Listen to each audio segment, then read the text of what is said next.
Siguro kung madaghan ninyo karon na nahibaw na kung sa Rosario. Nahibaw na kung sa Rosario. But the question is, ang pangutan na ni, kung man ang pagkabot na ito o makuha ito sa Rosario. Nagkaan na nahibaw na kung sa Rosario, nato, Rosario na, usay mo Rosario na, moragwa sa itong una-una, usay mo sabat na o binatyan, moragwa, ano man, tungod di para na ito, nagsabat na binatay, importante, nagsabat na.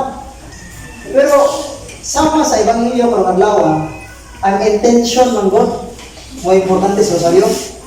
It doesn't matter sa imong pag-Rosario. But the question is, ang imong intention yun sa imong pag-Rosario. So, ang Rosario yun, mo na kita well-known nga pag-ampot sa tibuok kalibutan. Bayos ka, well-known sa tanang devotion, sa tanang pag-ampot sa tibuok kalibutan. Ang Rosario ngayon, mao ang number 1 sa simbahan Katoliko. Mag-istot na rin Rosario, ang numero 1 simbahan na nagpupot na devotion ang simbahan Katoliko. Naasa Rosario sa lahat tinuan. Pero di na Rosario ang ilangan. O dahil beads sa panalitan sa Buddhist, mga Buddhist, naasa na sila mga beads, lingin-lingin. Naasa na pag-ampok pa na lingin-lingin. Ang gumakuhan na. Even ang mga Muslims, naasa sila. So, di na Katoliko mga Rosario, ito pag-ampok. Naasa na mga Katoliko mga lahat tinuan. Ako ng Katoliko, unique lang.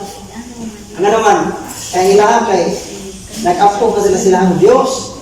Batang nga ito nag-ampok ta sa Diyos, uban kang Santa Maria.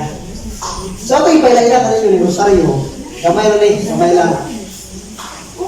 Why labing taas na pag-ampok na makapahimuot sa langit kong kamahan? Kung doon na may problema, kwarta, bugas, eskwela, nag-exam, nag-exam, tanan. Why labing